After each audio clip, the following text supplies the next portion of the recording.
प्रिय संस्कृत मित्राणी नमः संस्कृताय। मैं अंजलि त्रिपाठी आप सभी का अपने यूट्यूब चैनल संस्कृतम संवत पे हार्दिक स्वागत अभिनंदन करती हूँ। शिवराज विजय जो ऐतिहासिक उपन्यास है, लेखक हैं इसके अंबिका दत्त व्यास। विधा है ऐतिहासिक उपन्यास। विभाजन किया गया 3 विराम है और 12 निश्वास है। प्रधान रस है इसमें वीर, नायक इसके शिवाजी। आइए देखते हैं शिवराज विजय ऐतिहासिक उपन्यास के कथानक एवं पात्र चित्रण। शिवाजी के काल में 2-2 कोस पर आश्रम बने हुए थे जो मुसलमानों की गतिविधियों पर नज़र रखते थे। बीजापुर दरबार ने शिवाजी से युद्ध के लिए अफजल खां को भेजा। उस समय शिवाजी प्रतापदुर्ग में थे। अफजल खां ने भीमा नदी के तट पर शिविर डाल दिया। बीजापुर के शासक संधि के धोखे से शिवाजी को पकड़ना चाहते थे। एक युवन गुप्तचर जो बीजापुर दरबार का पत्र ले जा रहा था, उसने मार्ग में एक ब्राह्मण कन्या का अपहरण किया। एक भालू के आ जाने से वह यवन युवक उस कन्या को छोड़कर सामने वृक्ष पर चढ़ गया। ब्रह्मचारी गुरु के शिष्य गौर सिंह और श्याम सिंह द्वारा वह कन्या बचा ली गई जो उनकी बहन थी।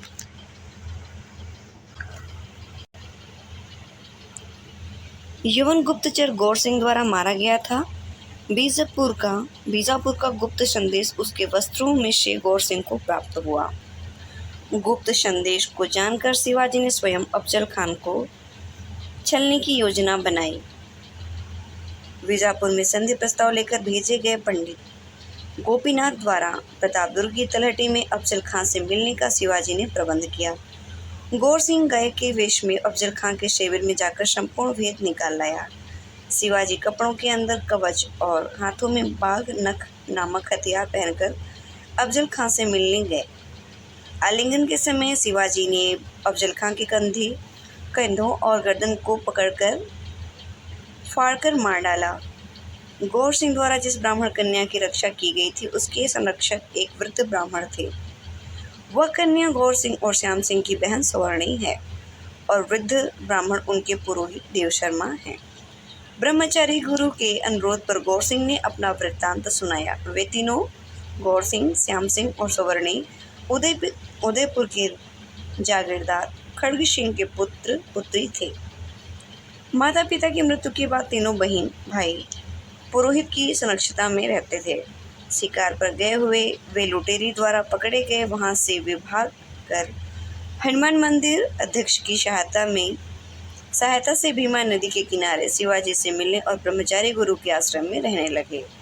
साहिंसा खां पूना पर अधिकार करके शिवाजी के महल में रहने लगता है। शिवाजी ने सिंहदुर्ग अपने एक संदेश रघुवीर सिंह द्वारा तोरण दुर्ग के अध्यक्ष के पास भेजा।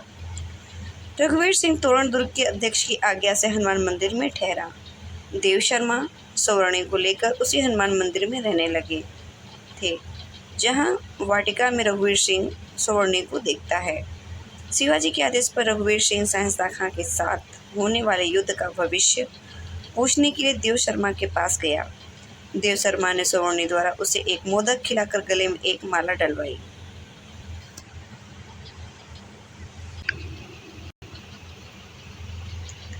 देव शर्मा ने यवनों के साथ युद्ध में विजय तथा आर्यों की शांत पराजय यह भविष्य बताया। शिवाजी ने पंडित के वेश में माल्याश्री के साथ साहिंसा खां के निवास पूना जाकर निरीक्षण किया। संदेह होने पर चांद खां ने उनका पीछा किया। शिवाजी ने उसका वध कर दिया। शिवाजी ने यशवंत सिंह को पूना से दूर रहने की प्रार्थना कर बारात के बहाने पूना में प्रवेश किया। चांद खां और साहिंसा खां के पुत्र रघुवीर सिंह द्वारा मारे गए। साहिंसा खां घायल उंगली के साथ भाग गया। रघुवीर सिंह ने औरंगजेब की पुत्री रोशन आरा को गिरफ्तार कर लिया। ब्रह्मचारी गुरु ने गौर सिंह से अपने पुत्र वीरेंद्र सिंह का वृत्तांत बताया। सवर्णी ने क्रूर सिंह द्वारा किए जाने वाले अपमान की बात रघुवीर सिंह से बताई। रोशन आरा ने शिवाजी के प्रति अपना प्रेम प्रकट करती है। शिवाजी ने पिता द्वारा उसे दिए जाने पर ही स्वीकार करने की बात कही। जयसिंह के आक्रमण करने पर शिवाजी मुगलों की कुछ शर्तें मानकर संधि करने पर विवश हुए और उन्हें रोशन आरा और मुअज्जम को वापस करना पड़ा।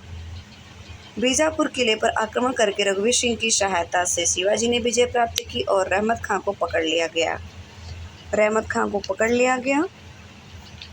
खां और कूर सिंह द्वारा राजद्रोही बताए जाने पर शिवाजी ने रघुवीर सिंह को निष्कासित कर दिया। रघुवीर सिंह राधास्वामी का वेश धारण कर शिवाजी का उपकार करता रहा। सौवर्णी का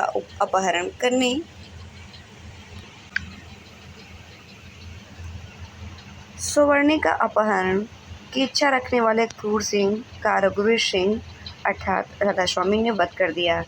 जय सिंह की संधि के अनुसार शिवाजी औरंगजेब के दरबार दिल्ली में उपस्थित हुए।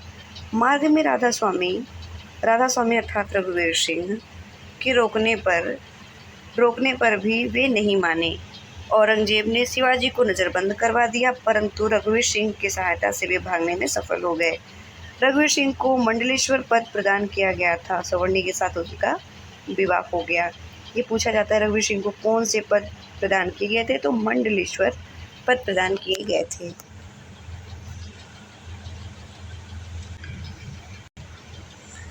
शिवाजी सतारा नगर को राजधानी बनाकर रहने लगे और धीरे धीरे पूरे महाराष्ट्र पर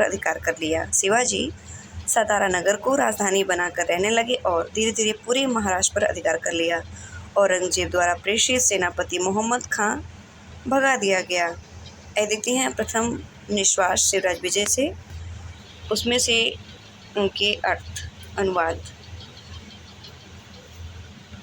शिवराज विजय का मंगलाचरण विष्णु माया भगवती या समूहितम जगत से होता है, जो भागवत पुराण के 10वें स्कंद से लिया गया है। मंगलाचरण में विष्णु की माया को ऐश्वर्यशालिनी बताया गया है और जिसने संपूर्ण जगत को मुंह में डाल रखा है। दूसरी पंक्ति में कहा गया है कि दुष्ट हिंसक अपने पाप से मारा गया और जो सज्जन थे वो अपने समत्व भाव के कारण बच गए। शिवराज विजय का आरंभ प्रातः काल एवं सूर्य भगवान के वर्णन से होता है।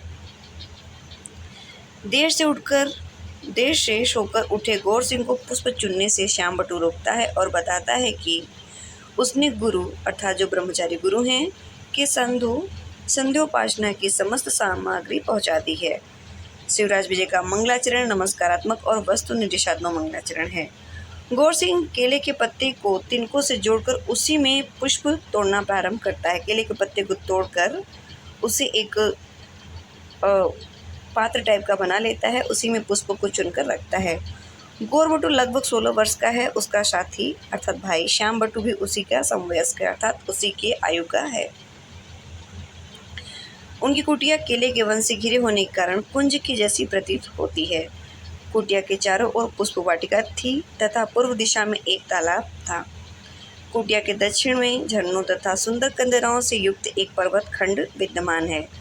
7 वर्षीय कन्या को सांत्वना प्रदान करते हुए गौर बटू ने रात्रि के 3 पहर व्यतीत कर दिए, जिसे उसने युवक से बचाया था। कुटिया के दक्षिण में स्थित पर्वत की कंदरा में एक महामुनि समाधिरत थे, जिनकी ग्राम प्रधान और ग्रामीण पूजा किया करते थे। उन महामुनि को कोई कपिल, कोई लोमस और कोई जगिशव्य और कोई मार्कंडेय समझता था।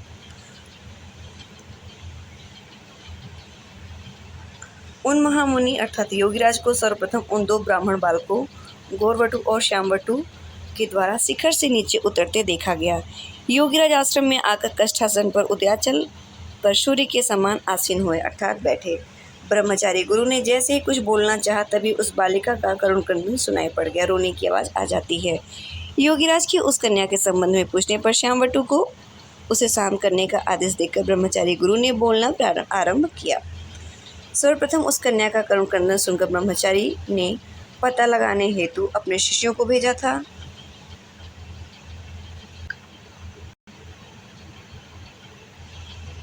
सर्वप्रथम उस कन्या का करुण क्रंदन सुनकर ब्रह्मचारी ने पता लगाने हेतु अपने शिष्यों को भेजा था।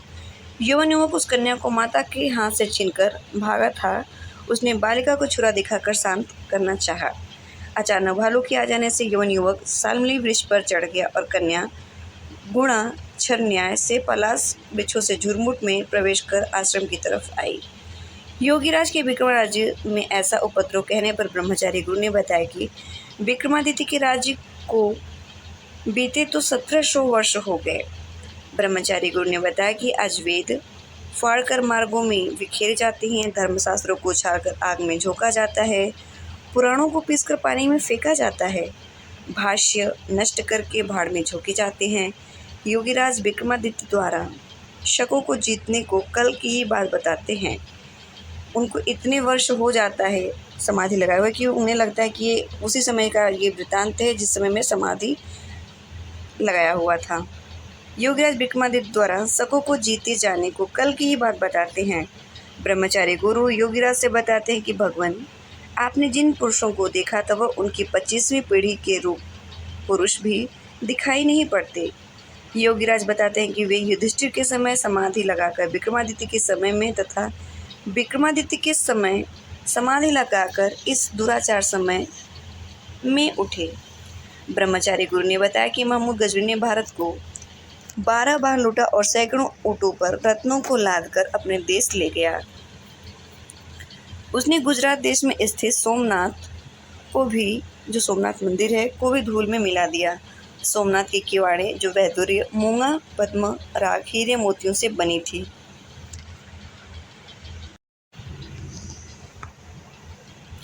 सोमनाथ में लटकने वाला महाघंटा 200 मन सोने की जंजीर में लटकता था। महादेव की मूर्ति पर गदा उठाने पर पुजारियों ने उसे 2 करोड़ स्वर्ण मुद्राएं देकर छुड़ाना चाहा, परंतु उसने यह कहकर कि वह मूर्ति बेचता नहीं है किंतु तोड़ता है, उसने मूर्ति को तोड़ दिया। गदा के प्रहार से अनेक अरब पद्म मुद्रा के मूल्य के रत्न बिखरे। उनको लेकर ऊँटों की पीठ पर लादकर सिंधु नदी उतरकर महमूद गजनी वापस चला गया।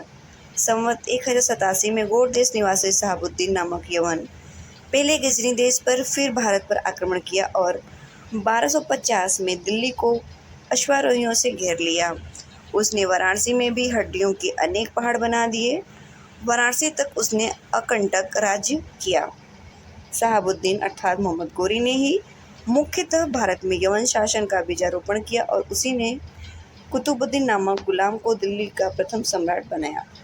केवल अकबर यद्यपि भारतवर्ष का गुण शत्रु था, तथापि वह शांतप्रिय और विद्वानों का आदर करने वाला था।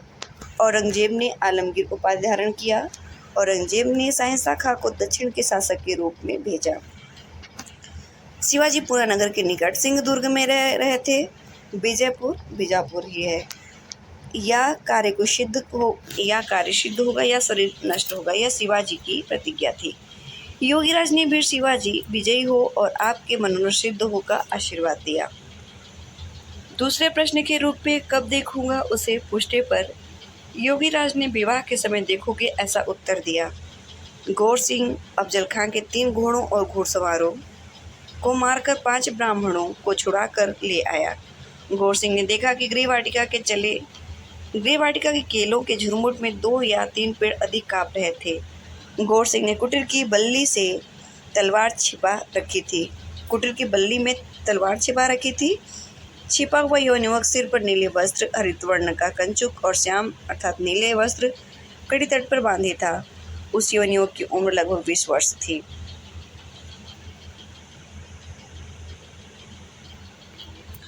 श्याम बटु तलवार लेकर उसी कुटी के द्वार पर कन्या के रक्षणार्थ अर्थात रक्षा के लिए खड़ा हुआ जिसमें वह थी। गौर सिंह